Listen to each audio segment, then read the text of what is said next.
Well, today we're going to try a 2-for-1 special. We're going to try and knock both of these out in one video, but if one of them ends up having to go down a rabbit hole where we're 45 minutes in and it's still not working, then we'll do the other one at a different time. But what I have here is a U2000 and a K7400. And the issue with these are, let's zoom in here, we can read together. U2000, swap or repair. The person that owns these said if I can't get this working or something, then he'd like to just swap it for one that I have that's already working, which I can do, but I'd like to try and get this one fixed. No rail? No rail. R-A-I-L something? Exclamation point? I don't know what that, no rail. Have it here. Don't know, I think no life on chassis, forgot, tube buried, could not pre-test or retest. So I already see a potential issue of why this is no life. I already see the potential reason for that, which I'll show shortly. But the K7400 here says it goes into shutdown intermittently. That should be fairly easy to figure out. We'll just simply adjust the shutdown pot and test it as needed. But of course, the K7400 here, neither one of these have been recapped or reflowed or reworked or anything. Well, no, I take that back. I'll show you shortly. So the K7400 here is complete.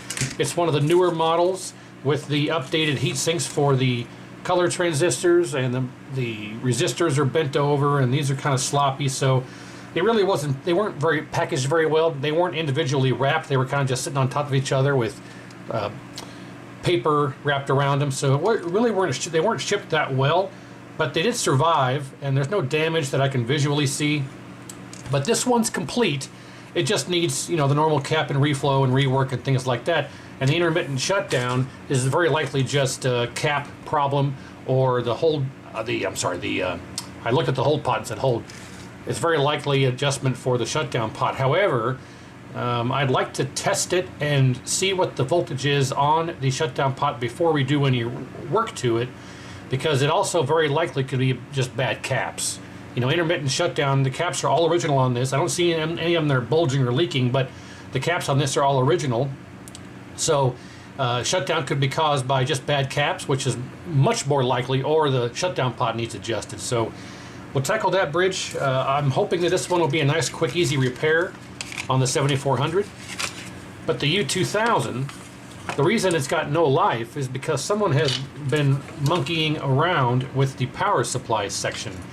The inductor here at L103 is completely missing. The inductor at L103 is gone. Somebody has replaced C106 with this different type of polypropylene cap. It should be like this. Should be one like that. And so that's what the inductor normally looks like, and it does get very hot. But I'm not going to replace it with one like this. I'm going to steal this. This is a parts U5000. I'm going to steal the C106 off of this one and use it on this one. And then I'm going to steal the inductor off of this K7400 parts board and use that. So we're going to use this inductor and then the C106, which I've already robbed from this one, from the other parts board. And then we'll try and fire this one up. But this U2000 is also all original. There's nothing missing on it. Original caps, everything, all that jazz, just like the 7400. And this one also, I think someone tried to rework the neck board because it looks like low melt solder or something on these color transistors, and they're wobbly. So yeah, I'll have to fix that too. But I want to see if I can knock both of these out together in one video. Somebody has replaced the B+ pot. Somebody has replaced the power MOSFET, or at least reflowed them. Somebody has again removed the inductor and replaced C106, which are these two joints. So they've done some rework in the power supply, or robbed some parts, or did something, but everything else has been untouched. So we're going to start with our U2000 here. We do not need the remote board for power supply testing, so we will, man, that's on there, remove that. We also do not need our neckboard so we can disconnect that. Interconnect, focus wire, G2 wire. Okay, now we just have an unfettered main board. So I'm going to remove our oddball cap here. I'm sure it's just fine, but I don't like the way it's in there. It's just weird. And this is a 0.68 microfarad.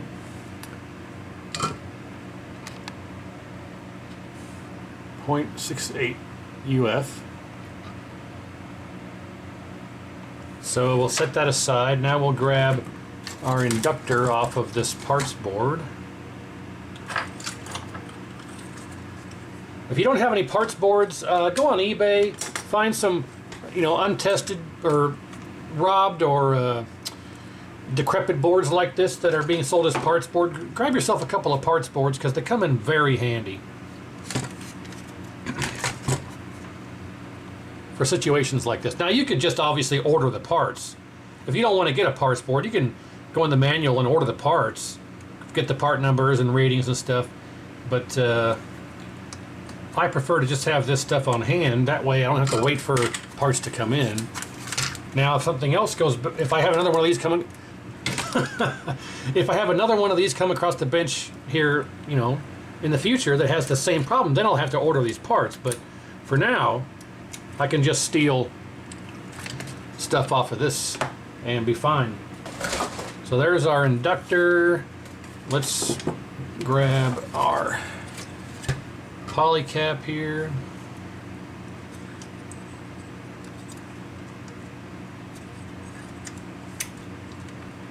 There we go. What's the rating on this bad boy? This one is 0.68. So, yeah, same cap. Always make sure that things are the same. You don't want to put a different rating in there or something. So, we're good there. All right, let's clear out these holes.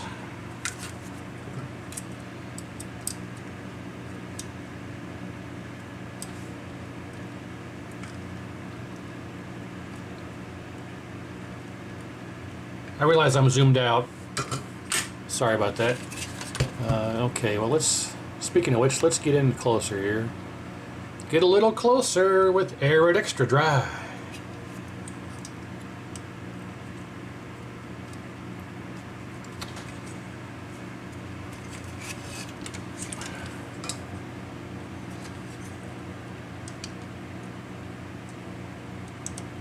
All right.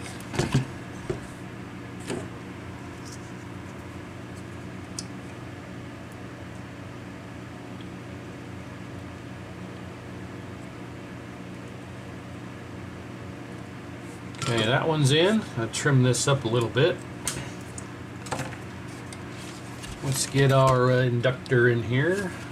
Straighten our legs out.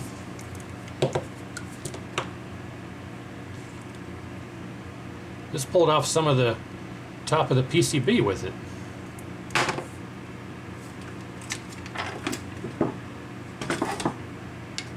Yeah, look at that. Wow.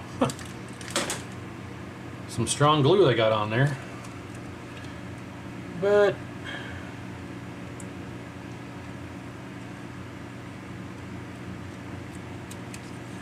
all right, so there's that.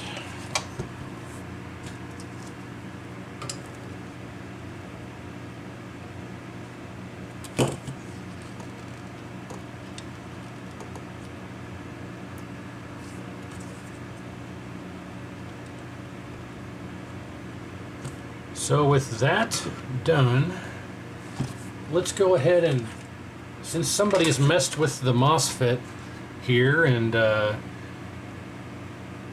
things like that, let's go ahead. I do see a couple of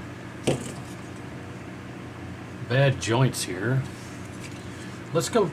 My meter is out in the garage because I was doing some work out there, so I need to go grab my meter and I'll come right back. And then we'll test that MOSFET, make sure it's good. We got to test our R104. It needs to be around 10K. 10K to 13K. The rating is 10K. The rating is 10K. But I've seen these things operate with no problem with resistors here reading between 10 and 13K. So if you read this and it reads like 10 to 13, technically it's out of tolerance, but this will operate and run with a 13K resistor just fine. So, you know, you may have a little difficulty getting right to 117, but anyway, I say if you measure this and it's like like 12K or 11.8, it'll still run. Yeah, ideally you'd want to replace it because it should be 10K, but yeah. So with those parts replaced, everything else looks like it's intact. I don't see any other missing components here in our power supply. So let me go. I'm going to go grab my meter and we'll do some testing on that MOSFET. Just make sure it's not shorted. And then my phone's ringing. Sorry. Then I can proceed from there. Okay. Sorry about that. All right. Now let's check our components here. For R104, what do we get? 10K. All right. 9.57K. Now, traditionally, if you read that and it reads way out of whack, like 30 some odd K or something, the resistor could be on its way out or open, but it's more likely you have a problem with the MOSFET. So the fact that we have 10K there means the MOSFET's either good or open, one of the two.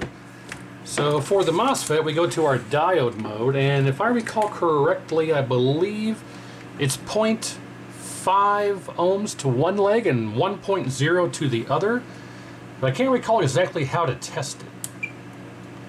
Yeah, see, that's not right. I think it's negative to the middle and red to either outside one.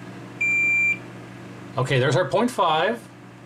And there's our 1.0. Fantastic. So MOSFET should be good. I'm not going to say it's good because I don't know, but it reads correctly for what a working one should read. And is that a solder bridge? Or is that supposed to be like that?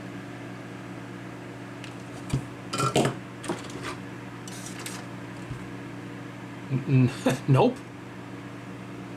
Oh yeah, it is. I'm sorry. Okay.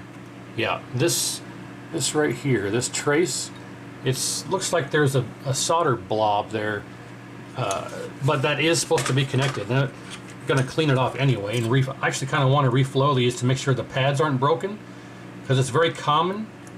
It's very common for the pads to get lifted and broken on these from vibration. And the fact that somebody has been messing with this, I just want to make sure here. Let's clean this up.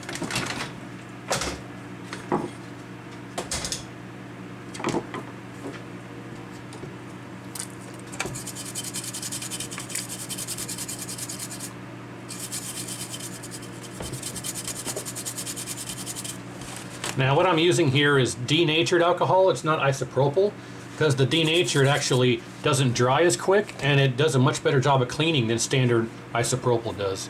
That's my personal opinion. That actually looks pretty good. So let's reflow this.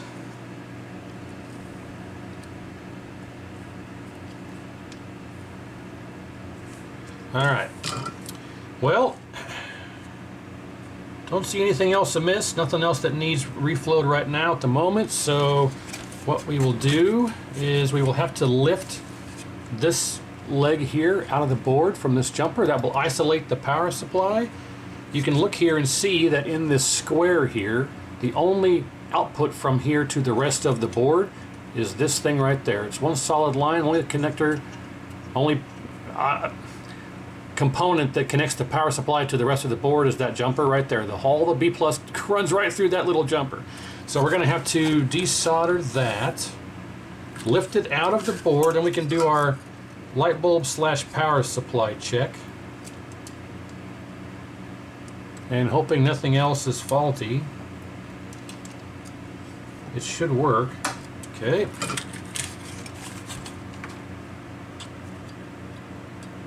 Now, there we go. Okay, that is out. Lift it up out of there. So, a light bulb. Before I go to the trouble of hooking up the meter, let's just see if the light bulb even lights up. And we can go to ground here. And let's just see if the light bulb even turns on. If it does, then I'll just get a meter and see what our B plus is. Okay, let's see. 1, 2, 3. Yes. Okay. Our B plus is, we'll just check at the same point here, D volts DC, and let's see what it reads. 125, that's a bit high. Well, it's supposed to be 117, but this bulb isn't a perfect analog to the full load that the chassis would have on it when the tube is powered up. But this does have, I don't think the pot's been replaced. I just think that it was reflowed because it still has glue on it. Yeah, I can't turn it.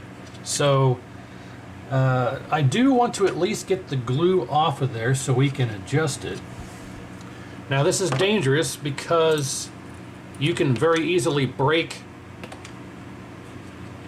the pot. So you want to be careful. You want to get some nice diagonal flush cut, well, diagonal cutters, which I'll link these down below, like $8 or something like that. And what we'll do is go in here and just kind of cut this glue off of the pot as easily and carefully as we can. It doesn't look like it's coated pretty good. It does not look like I'm going to be able to do this without breaking the pot.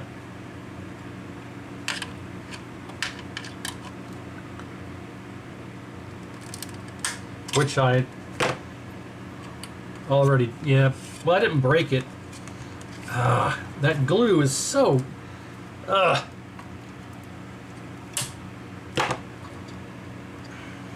no, there's no hope for this. It's too glued down.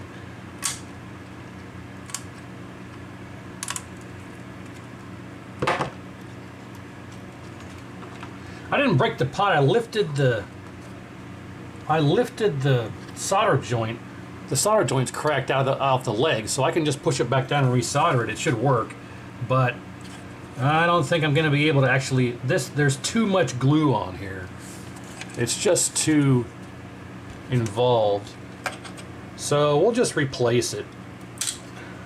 Oh, wait a minute. There we go. Did I get it? I think I might have got it to where it'll turn now. Yes! Ha ha ha! It turns!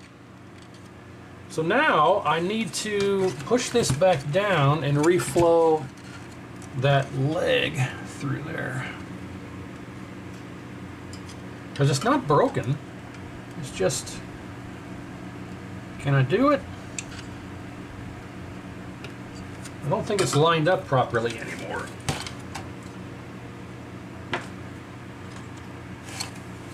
I realize this isn't the best way to film this or the right angle, but so it's basically this leg pushed up out of the pot. I gotta get it back through there.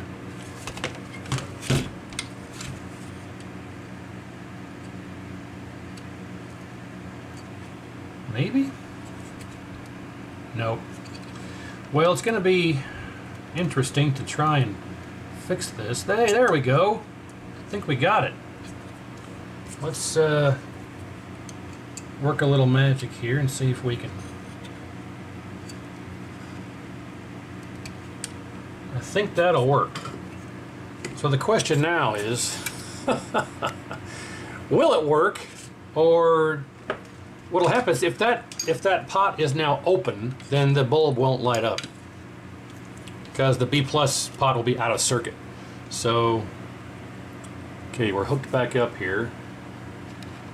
Let's see if it still lights up. Plug it back in. Okay, let's see what happens. Yep, okay, we're good. I fixed it. Okay.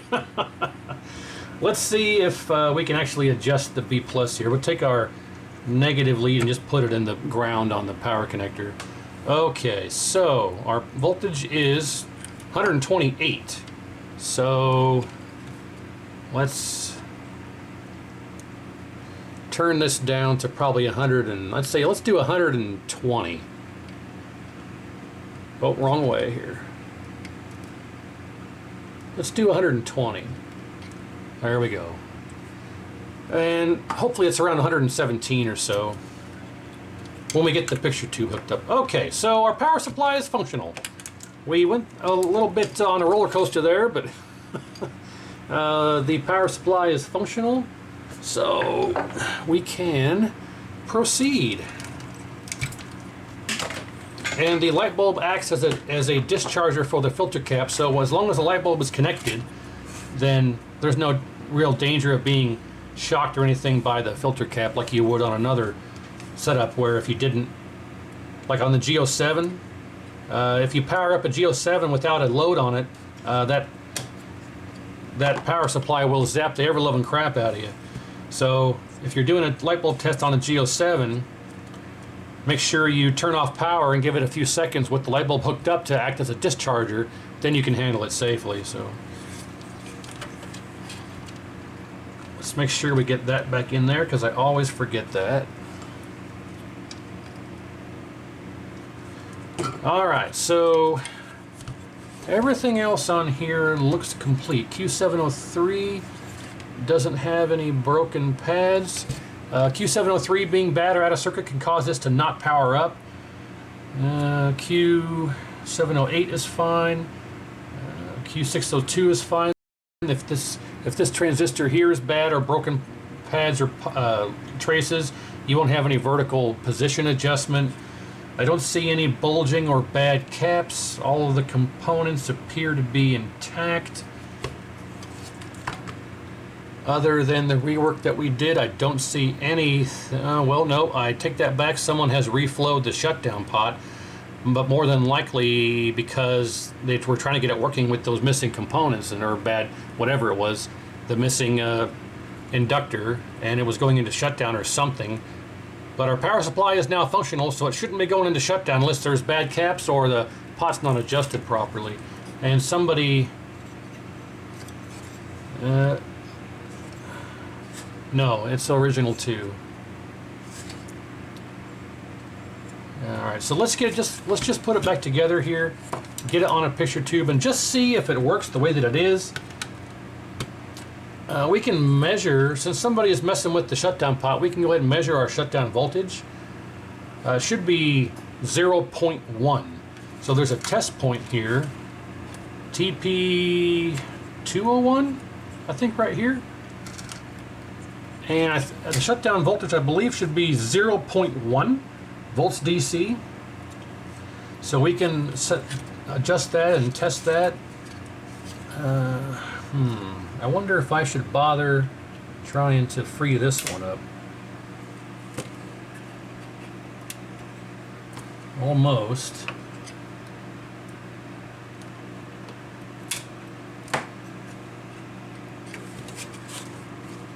So here's an example of why you want to use these sharp flush cutters. There's a bunch of glue right there. We can take these sharp flush cutters and just kind of break the pot. I just broke the pot. Oh man, I broke this pot so you guys don't have to. Gotta be careful because as you can see we just broke it.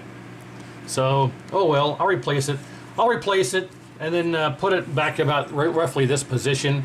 And when I come back, we'll have this back on a tube and we'll be able to at least adjust that. So that's the danger you run when you try to break that glue. I was confident. I probably should have been a little bit more careful, but that's why it's the amateur channel. And that's why I carry those pots here on the up here on the overhead. So, all right. So neckboard is fully reconnected. We can hook up our remote adjustment board. There we go. All right, I'll change that pot out, and when we come back, I'll have it on a tube, and we'll just power it up, see what it does. If everything works like it's supposed to, we'll adjust our B+, adjust our shutdown. If everything works like it's supposed to, then I'll just cap it, reflow it off camera, and we'll call it done, and we'll move on to the 7400 here. So I'll cut away, get that pot changed out, come back on the tube, and we'll see what happens.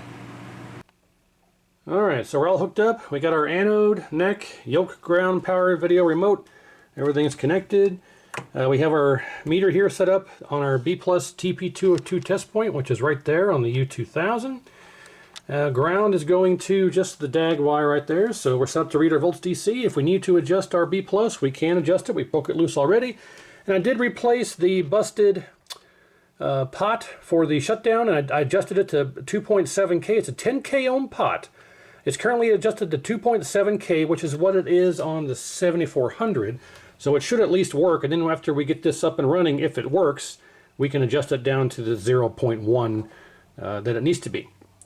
Also, I realize now that I didn't test any other components. I didn't test the HOT. It could be shorted for all we know. We'll find out together if it's not. But assuming that that's good and nothing else is wrong, it should power up because our power supply section is good. So that being said, let's turn this on and see what happens. Oh, and I do have a 19-in-1 PCB here that's set to just Super Mario Brothers for some quick testing. I bought one of these just as a test so I can do things like this. So don't have to use the expensive Mortal Kombat boards all the time for testing these. So all right, here we go, 1, 2, 3. Oh my God, look at that. Did I ballpark that or what? And it does work. Look at that. Do we get an image?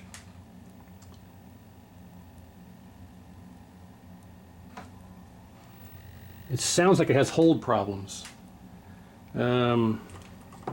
Brightness all the way up, contrast all the way up.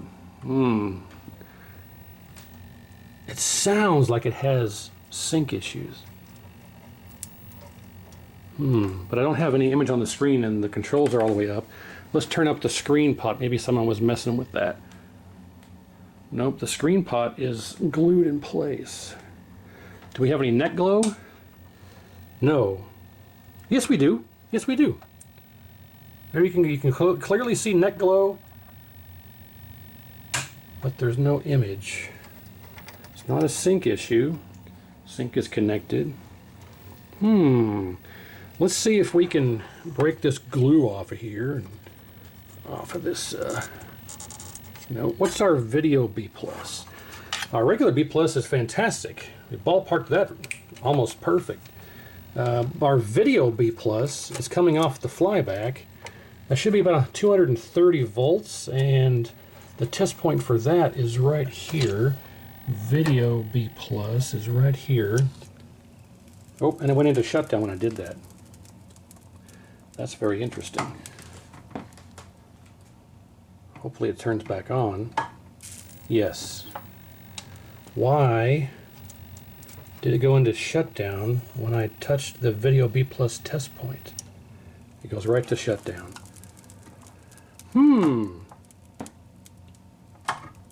Well, it comes right on. Comes right back on.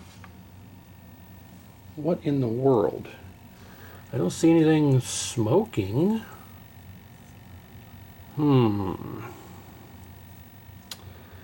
Well, I'd like to break this freaking glue off of the flyback and turn the flyback up.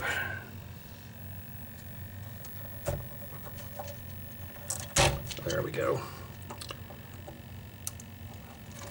I don't want to break it.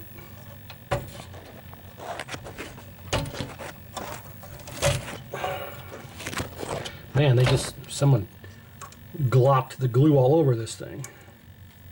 Yeah.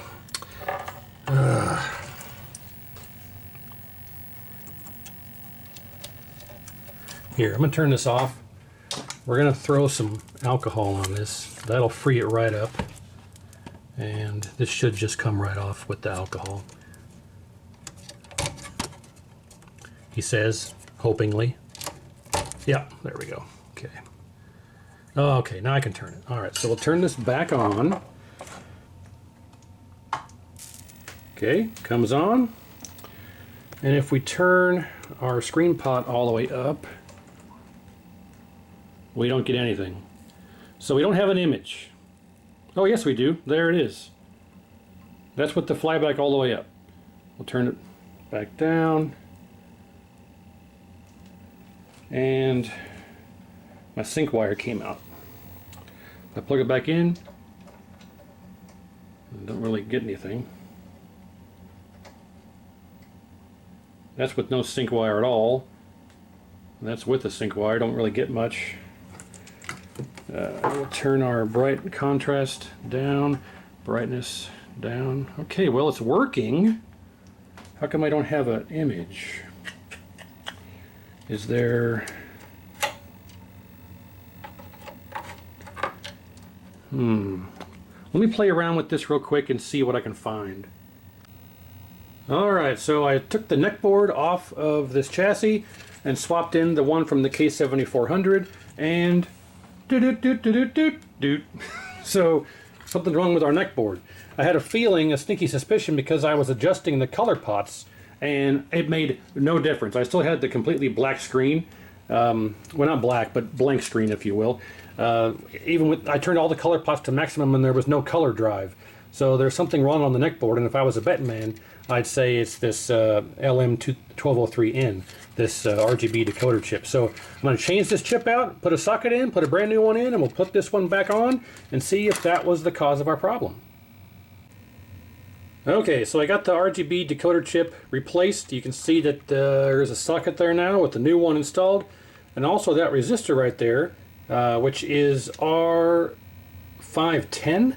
That was kind of roasted, toasted, and burnt to a crisp here. I didn't notice that until I was replacing this chip, and I'm like, hang on, the resistor is all burned up. However, it does read what it's supposed to. It's supposed to be 30 ohms, and it reads 30 ohms even though it's very discolored. But I went ahead and replaced it anyway because I had a spare board here that I just robbed the resistor from.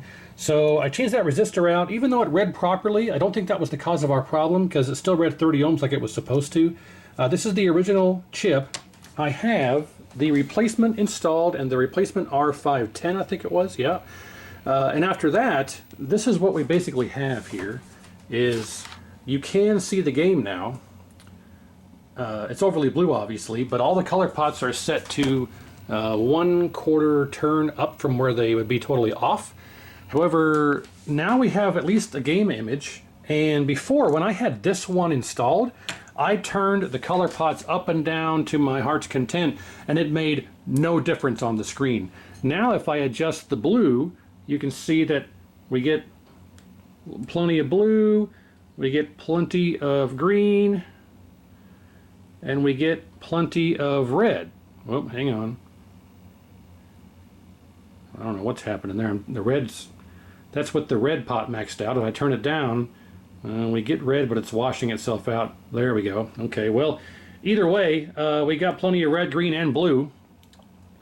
However, there's still something wrong on the neckboard. So this was definitely bad because I had no color adjustment whatsoever with this in there. So that's definitely bad. This one, I don't think that resistor was bad, but changed it anyway. So as you can see, now we're back to, you can see the game. And with this neckboard, it works perfectly. So there's still something wrong on this neckboard. I'll have to do some more troubleshooting, see if I can figure it out. Okay, so I found something, and rather than just fix it and tell you about it afterward, I thought we'd go through and see if we can find it together. So using the K7400 neckboard as a test bed, I did find something. Now, we know we have all of our circuit here for our color generation is fine. Well, this isn't the whole circuit, but it's the main circuit because we have our 3 main color transistors, the drive transistors, these 3 control transistors here, our resistors here, and our color pots and everything like that. We know that's working because we have all of our colors now. Before I changed the RGB chip, I had no control over anything. I adjusted these pots all up and down and nothing changed. I changed this out and now I have color control back, but it's way overdriven, if you will.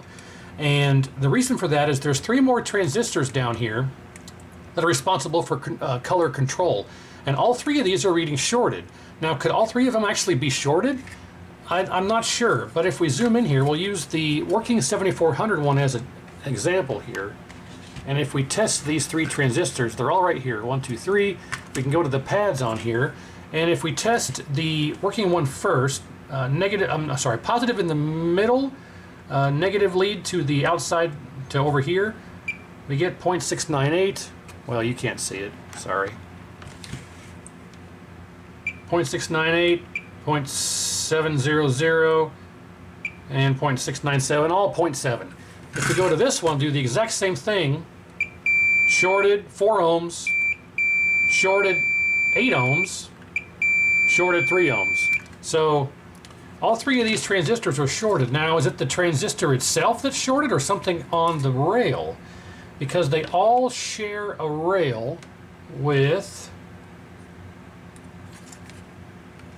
this capacitor, the 4.7 microfarad capacitor. They share, that's a jumper. You know, I wonder if we should start taking components out until we find, because these all the only thing these transistors share is these, so there's resistors there. I don't think it's those. I want to remove this capacitor. Actually, you know what? Let's see if that capacitor is shorted. Let's just go to, okay. So the capacitor is not shorted. What about this capacitor? Nope.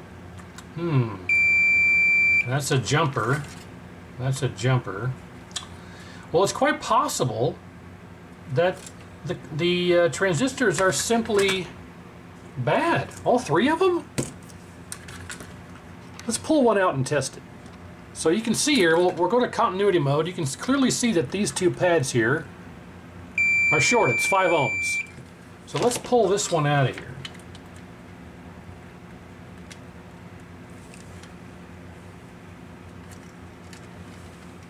Now I've got a hold of it. I'm going to pull it out here while we just go like this here.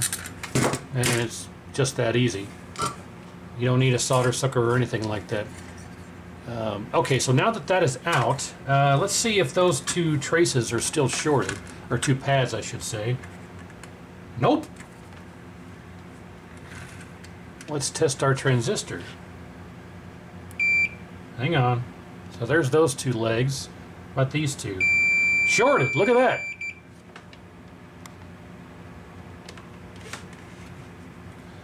These two? What about these two? Dead short. 5 ohms. And if we put this in the component tester, what do we get on the component tester? Is it going to read like a diode? Usually when these transistors go bad, they read like a diode here. Let's see what it shows. Diode! So there's one bad transistor. Let's go ahead and pull these other ones out of here. It's weird.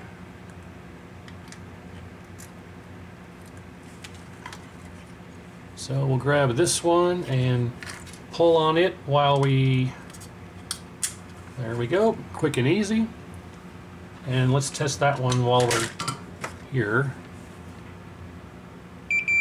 8 ohms, 7 ohms. Now, I'm not sure what could cause all three of these transistors to go bad. That would also probably explain why this resistor got hot. I don't know.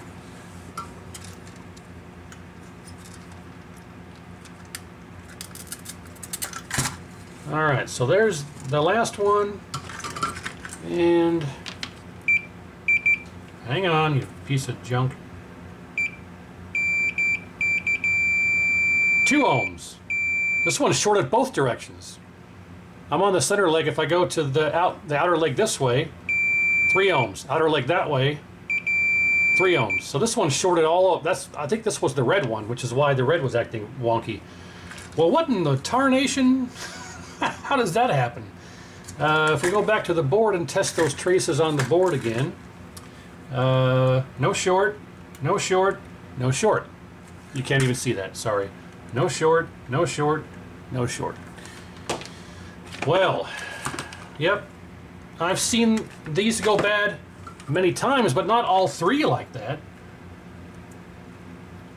Something must have gone haywire on this to cause that. Now we know it's not a main chassis problem because the image worked, well, the image was great and looked and worked fine with the 7400 neckboard. So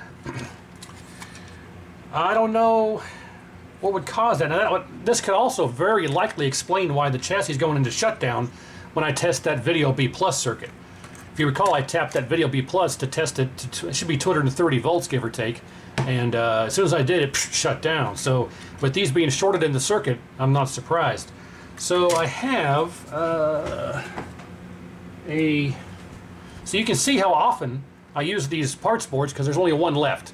You can see how often I have to replace these transistors because of issues like this. I've only got one left on this one. So I'll have to dive into my other spare parts here and grab one of those off of it, or out of the spare parts bin.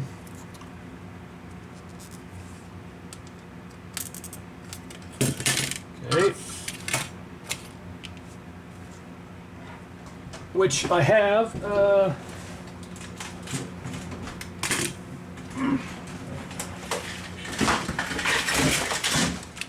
no shortage of neckboards here,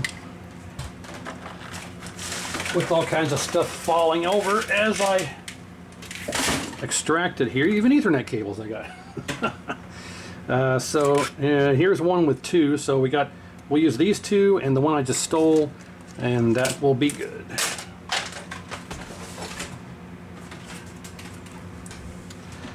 No, I don't want your number. No, I don't want to give you mine. And no, I won't meet you nowhere. No, something something out of your time. And no, I don't know the rest. It's been too long since I've listened to that darn song.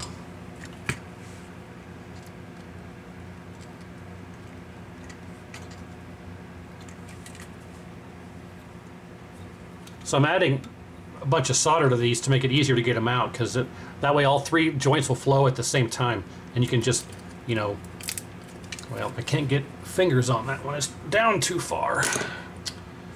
Oh man, it's never easy.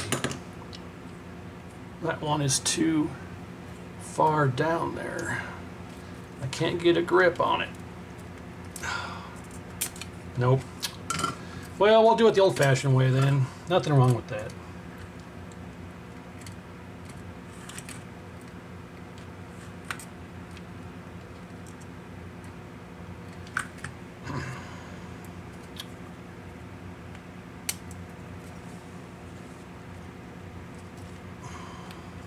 There we go. Okay. All right, so we have 3 transistors here. Oh, hang on, I dropped my neck board.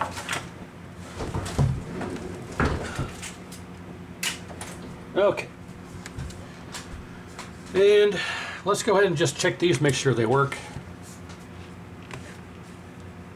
We'll set them all on the flat side, and we'll go center. Actually, I think it's positive on the left.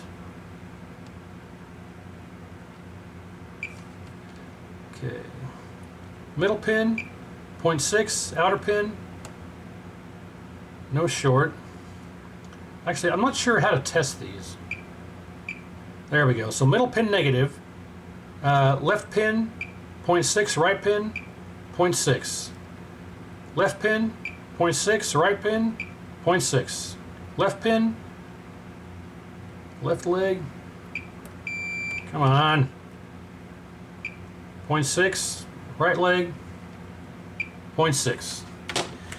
All right, let's get these puppies in here. This way, don't put them in backwards. I probably could have just used the component tester to test these, but that's all right.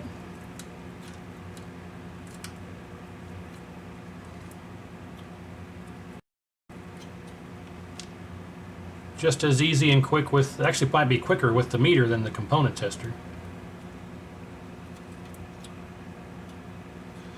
All right, 3 replacement transistors. And let's make sure I can solder them in. Yep. Oh, 2 replacement transistors. This rotten guy fell out of there. Okay. Now let's get those in.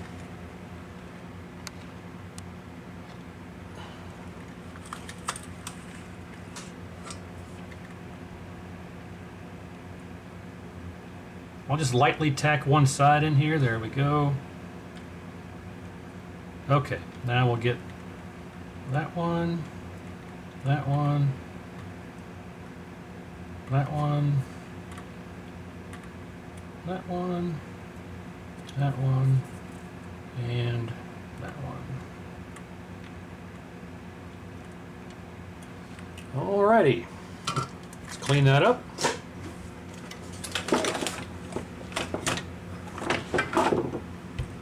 Now you may ask yourself, what is a scrub? Well, a scrub is a guy that thinks he's fine. He's also known as a buster. So if you ever come across one of those, you'll know what to call him.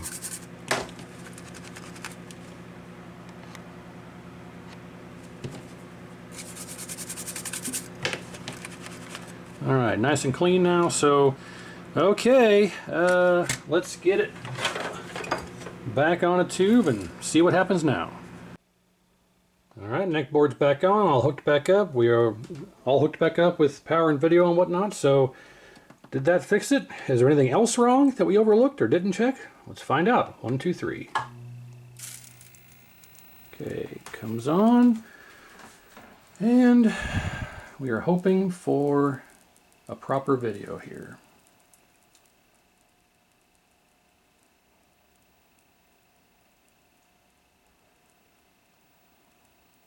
Any day now. We're getting something here. By golly, I think we got it. Let's do contrast. What in the world? Contrast has no control. Brightness is... we have no contrast control. We had contrast control with the 7400 neckboard. So we'll turn our screen, let's turn brightness and contrast all the way down, which they are. Now we'll turn up, or turn down our screen pot to roughly there. Now we'll turn up our brightness. Contrast does absolutely nothing. But it did. It looks like we're going to have to work on this 7400 in a different video. Okay, red needs to turn down a bit. Okay, red's not flicking out anymore. That's all the way up. Let's put all these... let's start with turning them all the way down. You know what? Let me just get this camera on a tripod. We'll make some adjustments and see if we can figure out... well, let's see if we can make it work and look good as it is, and then we'll tackle the contrast problem after that. Okay. We'll start by turning all the color pots down.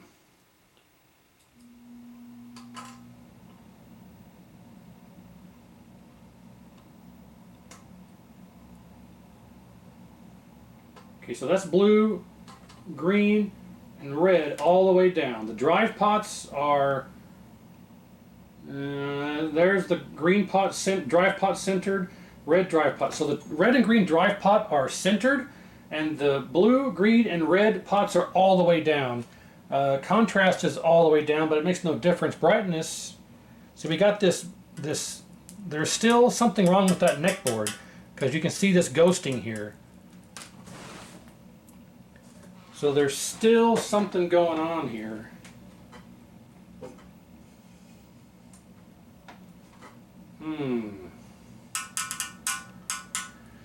Well, we got to figure out what's going on with the no contrast problem. And then we have to figure, it's all a neckboard problem. Here, I'll show you. Check it out. I'm going to turn this off. And I'm going to swap out the neckboard completely here. Just so you can see for your own benefit.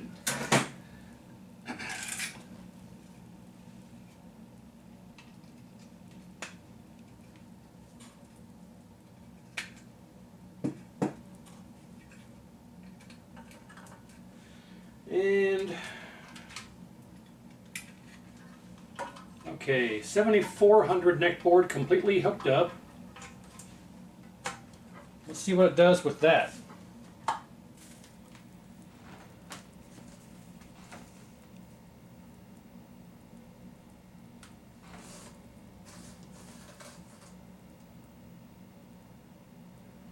Not sure why it takes so long to produce an image.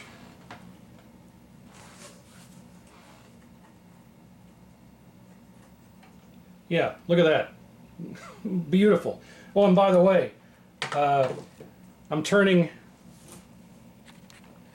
Oh, here's the brightness pot. Here's the contrast pot. So the contrast pot is not a problem with the main board. So we've got issues with that neck board still. Let's turn that contrast back down, roughly there. Brightness all the way down, contrast all the way down. Let's set this to a point to where it should work right off the bat with the other neck board, so we'll know it'll be good. Alright, so there's the flyback adjusted there. Contrast, brightness. Oh man, it looks good.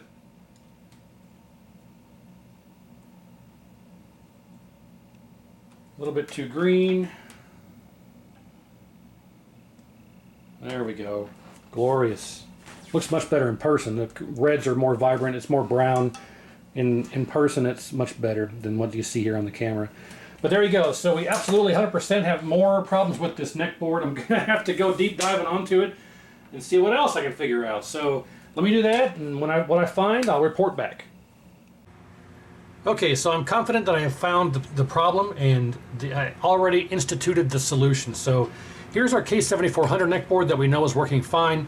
D507. D507 is another high common failure item when you have a faulty RGB decoder chip. So I don't know the cascade failure method of this, whether these transistors went out and took out the RGB decoder chip and then took out D507 or what, but D507 ended up being faulty on this as well. So a good D507 should read like any regular diode. You have your negative lead on the side with the stripe, which is the cathode, I think, and your meter in diode mode, and negative on the side with the stripe to the other side should be 0.5 voltage drop like any other diode. Flip the leads and we get nothing. That's how it should read. This is the D507 out of this board. I already replaced it with one from one of these that I stole the transistors from. Now, to show you how much of a common failure item that is, one of these had a D507, the other one didn't, so I already had robbed it for another one. So it's another common failure item. So I've already replaced it. As a matter of fact, if we check the one in the problem neck board that I stole the D507 from the parts board, we can see that negative on the side with the stripe, we get our 0.5, flip the leads, nothing. So if we check the one that came out of the problem neck board, with the negative on the side with the stripe, we get 0.190.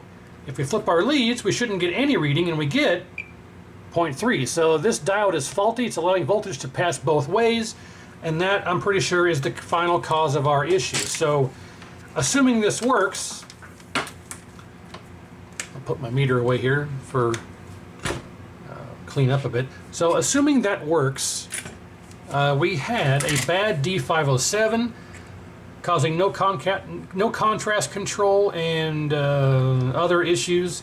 A bad D507, we had a bad LM1203N RGB decoder chip that was causing no color control. We had a burned up R510, which still read okay, but it's burned up, so I changed it anyway. And then we had 3 bad control transistors, Q509, Q510, and Q511.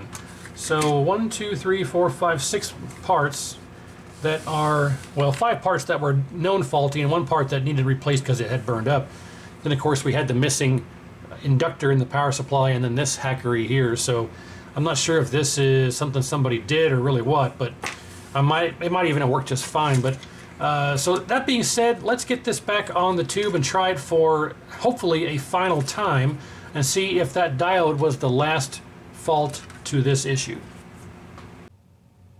All right, all hooked back up, and fingers crossed we finally have a working neck board and we can proceed on from there. So here we go, 1, 2, 3. Okay, comes right on. Now we play the waiting game.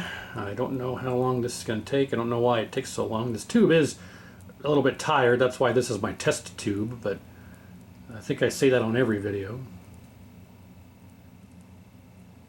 So we're hoping to have good colors and contrast control and all that. Okay.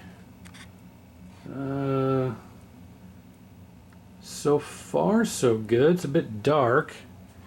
Can we turn up our brightness? Yes. Can we turn up our contrast? Yes. Well,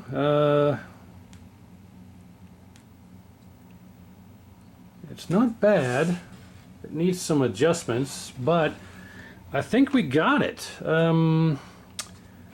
Yeah, let me set the camera up on the tripod here, hang on. All right, now let's go ahead and swap this board for a board that I know what the color should be on. Okay, vertical hold. Yeah, that's not bad. Let's adjust our width here.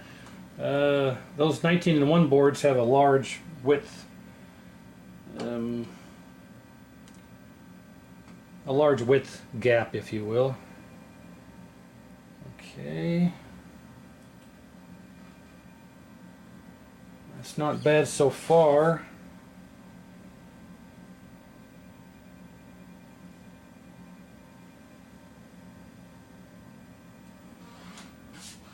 Yeah.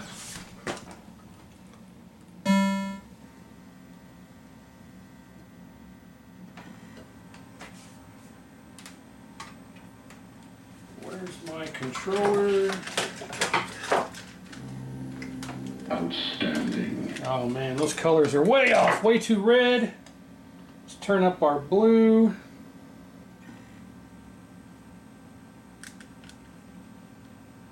Outstanding. That's better.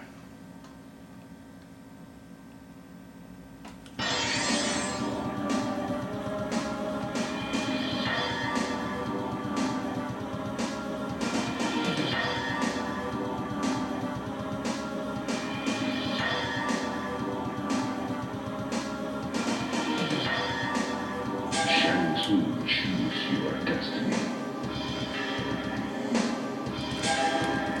You never win. Round one. Fight.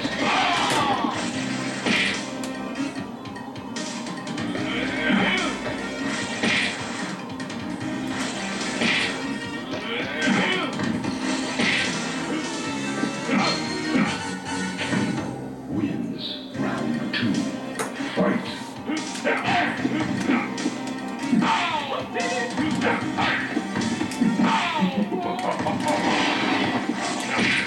Come on, run at me. Come on, let's go. Oh, nope.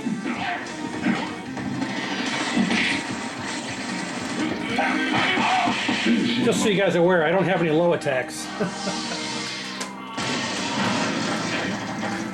Fatality. I don't have any low attacks on the controller, so that's not bad. Look at that. We have resurrected it. A little bit too red in person. That's better. What do you think? Think that looks good?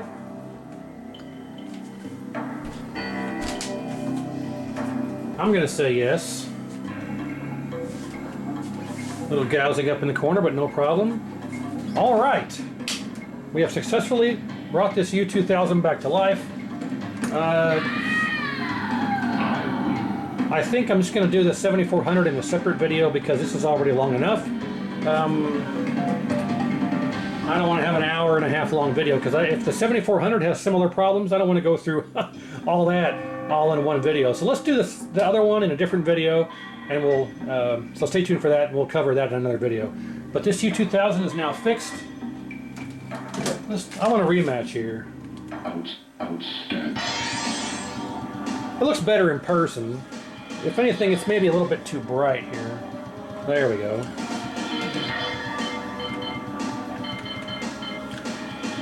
We have linearity. It looks like we have horizontal linearity problems. Just when I was about to say we're done. Let's go to our monitor patterns. Oh, on this revision 1 of MK3, there's no sounds in the audio section. Or, I'm sorry, there's no audio in the menu section here. So we'll go to crosshatch pattern. Yeah, we got horizontal linearity. See how the... Let me show you here. So the center of this, well, it's hard to see. the center of this green should be lined up with the center, and as you can see, it's not. If I do H position right here and line it up, then we have, that's off the side, and this is, see this here, we can see the red. Over here it's way off the side. So if we put it back where it should be, H position, so now you can see we have red on this side, we have red on this side, so right there is where the H position should be. You can see off to the side, as we move from right to left, it gets thinner and thinner, and how thin that box is over there versus how big that box is over there, our linearity is wrong. So we need to make some adjustments to that, and here's how you do that. We have, hang on one second here. Okay, so right here is the horizontal linearity coil, and there should be a magnet on top of it, and it's not loose. So you'll see here, I've got this kitchen hook magnet here, there we go. If I take this magnet and put this magnet around and hover it around the top of that coil, watch what it does here. Look at this. Oop. Actually, let me show you. So I'm going to take this magnet and just hover it around the top of that linearity coil, and watch what it does here.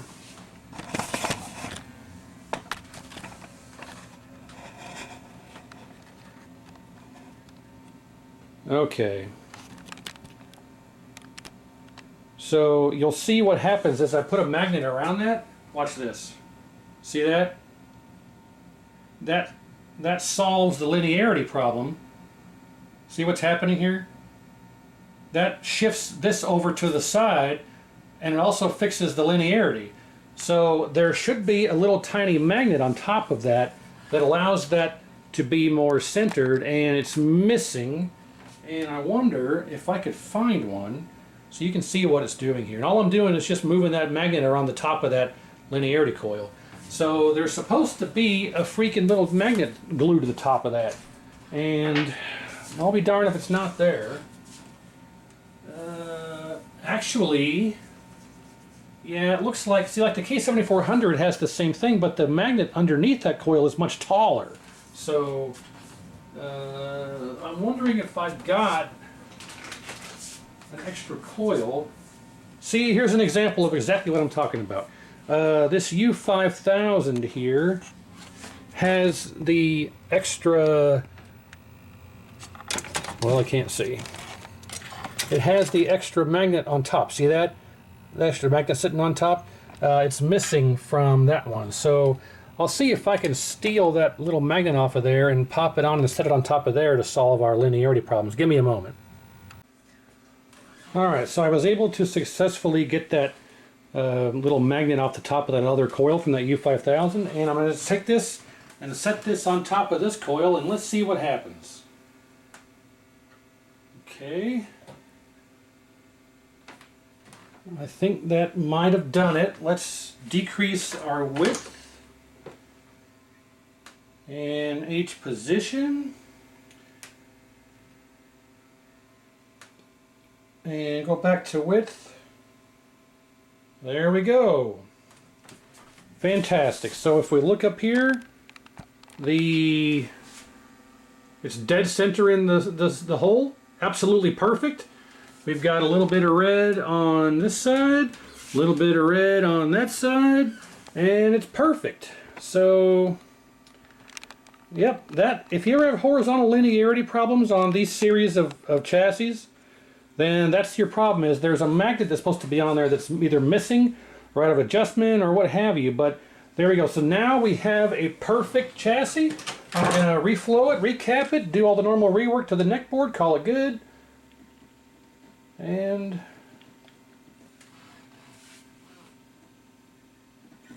there we go. Out. Sub-zero. Choose. Outstanding. Round one. Fight. Well done. Superb.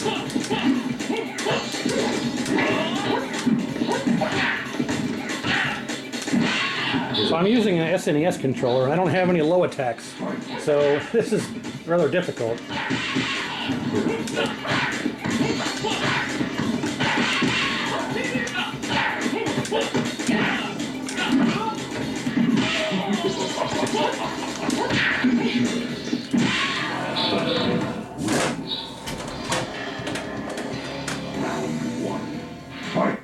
So there you go, guys. U2000 successfully brought back. We went through everything that was already, that we found that was bad. Already went through all that. The last step was to get that linearity problem solved. I'll figure out a way to get that glued on in place, and then that'll pretty much solve all this. So, nope. Actually, hold on a second. This is Future Mike coming back here and shooting another section here, because in my haste to try and get this solved and, you know, the jubilee of getting it figured out, I realized we forgot to set the shutdown pot after replacing it, and also I want to test the Video B Plus test point to make sure it's not shutting down anymore. So I'm pretty sure it won't now that we've solved our neckboard problem, but I forgot to do that. So I did a whole outro, which you'll see after this section, and I had to kind of cut in here and reshoot this part because we forgot to set the shutdown pot. So I have the meter here. I have negative on the ground. Positive is hooked up to the test point right here by the cap for our shutdown circuit. And there's our shutdown pod, if my yoke wires would get out of the way here. Oh, hang on a second. Get out of the way. Okay, so there's our test point. We got to hook our meter to that test point, and we should be 0.1. But as you can see, we are 0.5, way out of spec here. So we're going to grab our screwdriver and adjust that pot to where we get to 0.1. So I'm not sure which way we're going to go here, but oh yeah, this way. 0.1 is where the shutdown pot needs to be, and there we go. 0.1. Nope. Hang on. Close enough. Do I dare dabble and put it back to... Okay, 0.106. Good. Shutdown pot's adjusted. Now, the question remains is if I touch that... so there is a test point right here as well. That's our Video B+. It's different from your power supply B+. It's right there. And that should be around 230. So if we touch that one, we're hoping for it to not shut down and to give us a reading of about 230. So here we go. Yes. Well, no, we're at 160. Am I wrong? What's it supposed to be? It's 170. And it's still running, as you can see. So, yeah, whatever was shorted on, well, not whatever, the shorted components on the neck and that bad diode on those transistors was causing it to do the shutdown when I tested that. But, no, I'm wrong. 230 is wrong. It's supposed to be 170. Yes, now that I think about that and see that, that's correct. 170 is correct. Now, I believe it's a bit lower or higher with the reproduction flybacks.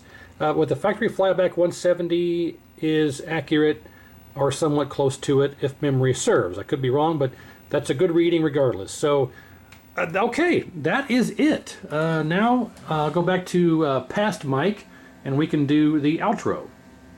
Or finish this up. So I'll do the 7400 in a different video because this one's already too long. I was hoping to get both in one, but it doesn't work out that way. So I'll let the owner know this is fixed, and then I'll move on to the other one in the next video. You'll see the repair on that one, and we'll call it good. So thanks for watching like always. I appreciate it. Make sure you like, share, and subscribe. Comment down below, and we'll see you next time.